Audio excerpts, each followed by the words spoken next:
हमारा वजीर आजम जाता है तो उसको कोई मामूली कोई ब्यूरोक्रेट लेने के लिए आ जाता है, और मोदी साहब जब जाते हैं तो उसको हवा में ही उसके साथ जो है जिस तरीके से प्रोटोकॉल मिलता है वो दुनिया में कई किसी को और नहीं मिला है।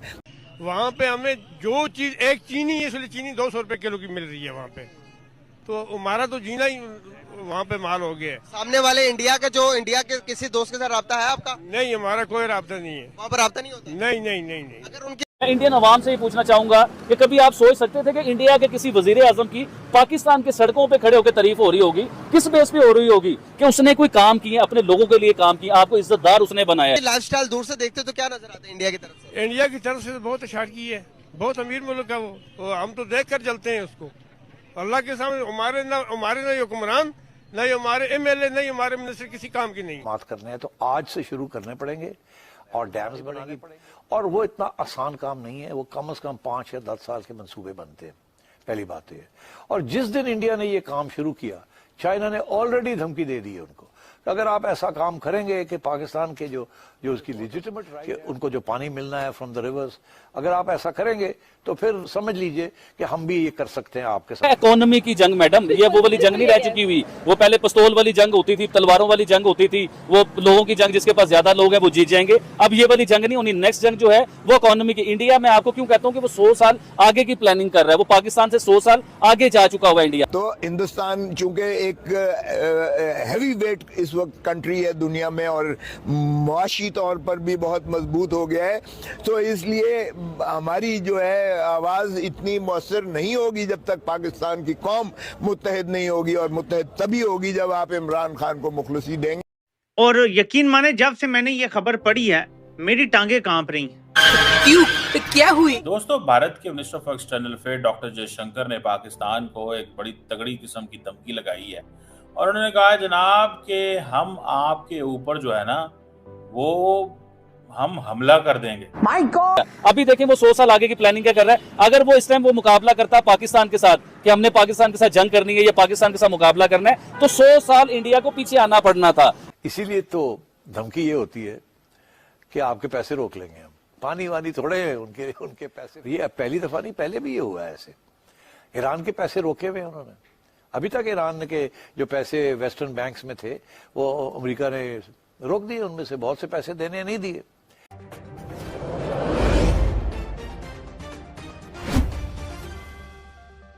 इसीलिए तो धमकी ये होती है कि आपके पैसे रोक लेंगे हम।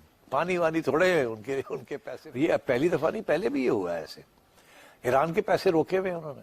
अभी तक ईरान के जो पैसे वेस्टर्न बैंक्स में थे वो अमेरिका ने रोक दिए, उनमें से बहुत से पैसे देने नहीं दिए। तो ये पैसे तो वहां उनके पास पड़े होते हैं, वहीं इन्वेस्टमेंट्स होती हैं, वहीं रिटर्न होती है।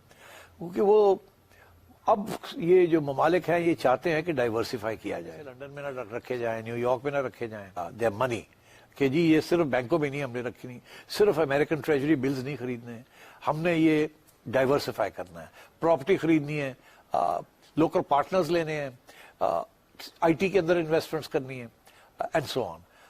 और कुछ जाहिर है और मुल्कों में भी करनी है। अब और मुल्कों में कहाँ करेंगे? कौन से मुल्क हैं जहां रिटर्न भी मिलती है, पॉलिटिकल स्टेबिलिटी भी होती है? पाकिस्तान में तो पॉलिटिकल स्टेबिलिटी नहीं है। पाकिस्तान के अंदर जिस तरीके से पॉलिसीज चेंज होती रही हैं, तो अब इंडिया के साथ ये जो सारे जो मुआहदे हो रहे हैं, this is because they think India is a stable country. अगर ये वॉर वाली हिस्टीरिया इंडिया में चल पड़ा तो यहाँ भी लोग फिर इन्वेस्ट करना छोड़ देंगे। वो कहेंगे यार इंडिया का भी कोई पता नहीं, अपना कोई न्यूक्लियर वॉर हो जाती है तो हमारे तो पैसे उड़ जाएंगे। तो इसीलिए मैं समझता हूँ कि इंडिया के लिए ये जो नया माहौल बना रहा है Narendra Modi, it is not good for India. से उसने इंडिया को ठीक ठाक खड़का दिया कि भाई आप क्या कर रहे हैं, and now they will have to rethink all this. और मैं आपको बताऊं इंडिया का जो कॉर्पोरेट सेक्टर है ना, वो भी अब नरेंद्र मोदी को कहेगा यार बस कर, फर्क पड़ रहा है, जो इन्वेस्टमेंट आनी थी रुक गई है। ये थ्रेट ऑफ वॉर जो है is as bad as war itself. बाकी ऐसा कुछ नहीं मिलता है इंडिया का हर मार्केट में, बल्कि उनका अलग अलग मार्केट है। तो ये हम चांसेस क्यों मिस किए हैं माजी में। और तीसरा, नवाज शरीफ जो भी खामोश है, वाइफ जो पूरा सियासत खेलती थी, क्योंकि उनके वाइफ के जाने के बाद वो खामोश हो गया। तो आपको नहीं लगता है कि इनका वाइफ ही थी जो इनको पूरा बात समझाती थी और पूरा वो आगे करता था? पहला लास्ट क्वेश्चन फर्स्ट, वो आसान है। देखिए मियाँ साहब की पार्टनर तो थी वो, और उनको जाहिर है घर में एडवाइस तो मिलती है, हर मर्द को उसकी अहलिया की एडवाइस तो होती है जैसी भी हो, और कुलसूम भाजी जो थी वो भी एडवाइस तो देती थी मियाँ साहब। मतलब नहीं है कि वो ही चलाती थी मियाँ साहब को, मियाँ साहब वो अपने आप को खुद ही चलाते हैं, वो ऐसी कोई बात नहीं है। मरियम भी मियाँ साहब को एडवाइस देती रही है जब ये प्राइम मिनिस्टर थे। ऐसे ईरान के पैसे रोके हुए उन्होंने, जो पैसे वेस्टर्न बैंक्स में थे वो अमेरिका ने रोक दिए उनमें से। अगर आपने कोई पार्टनरशिप्स की हैं किसी प्राइवेट सेक्टर के अंदर, तो वो आपको जो कमर्शियल लॉ है वो आपको प्रोटेक्ट करता है वो। तो इसीलिए they are diversifying their money, कि जी ये सिर्फ बैंकों में नहीं हमने रखी, नहीं सिर्फ अमेरिकन ट्रेजरी बिल्स नहीं खरीदने हैं, हमने ये डाइवर्सिफाई करना है, प्रॉपर्टी खरीदनी है, लोकल पार्टनर्स लेने हैं, आईटी के अंदर इन्वेस्टमेंट्स करनी है, एंड सो ऑन। और कुछ जाहिर है और मुल्कों में भी करनी है। अब और मुल्कों में कहाँ करेंगे? कौन से मुल्क है जहां रिटर्न भी मिलती है, पॉलिटिकल स्टेबिलिटी भी होती है? ये थ्रेट ऑफ वॉर जो है is as bad as war itself, because then it जितना भी उन्होंने बोला बात करना चाहता है, तो इंडिया की तरफ से आज तो मेरे हिसाब से सीरियसली भी कोई नहीं लेगा इसको। बात करना चाहते हैं तो बात करने के लिए 1000 तरीके थे, 1000 जैसे बोलते हैं बेस थे, 1000 चैनल से बात करने के।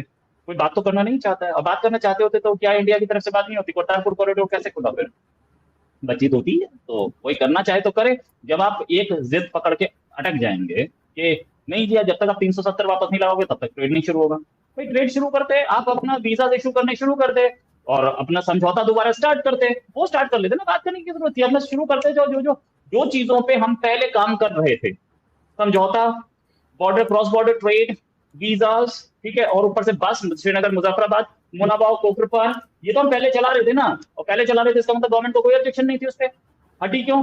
370 रिमूवल के बाद अब आप बात करना चाहते हो तो कर लो, 370 तो दोबारा नहीं लग रही। अगर और बहुत क्लैरिटी से गवर्नमेंट ने बोल दिया 370 दोबारा नहीं लगेगी, 370 दोबारा नहीं लगेगी, आप उसके बाद बात करना चाह रहे हैं, that means you are ready for, आपके लिए 370 कोई प्रॉब्लम नहीं है, अब 370 इशू नहीं है, you are ready for it, if you are ready for it start it. अगर है भी, अगर प्रॉब्लम है भी तो हम क्या कर लेंगे? अभी इतने दिन में तो कुछ नहीं हुआ। जैसे वो तो इमरान खान ने भी कहा था कि जब तक पीएम मोदी रहेंगे तो भारत से बात नहीं होगी, लेकिन ऐसा तो नहीं है ना, भारत से तो बात हुई और होना भी चाहिए। लेकिन इससे पहले हम रोहित जी और डॉक्टर साहब मजीद इस टॉपिक पे बात करें, मैं ये बता दूं कि ये मेरा ईद का ड्रेस है और भी ड्रेस लिए हैं मैंने, लेकिन आज मैंने ये वाला पहना है। Thank you. और घर के बाहर यकीनन रोड पे बहुत से जो है वो कुर्बानी की जा रही होगी, लेकिन मैं बाहर निकलती नहीं हूँ क्योंकि मुझे उलझन लगती है देखकर, तो इस वजह से मैं बाहर नहीं निकली हूँ घर से। और मैं खुद जो है वो कुर्बानी नहीं करती, बल्कि वही पैसे मैं किसी को दे देती हूँ कि किसी की मदद हो जाए, चलो अपने काम में किसी में ले लें।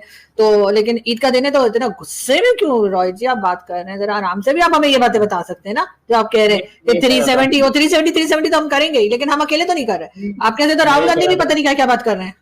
मैं ये कह रहा था कि एक चीज तो आप जो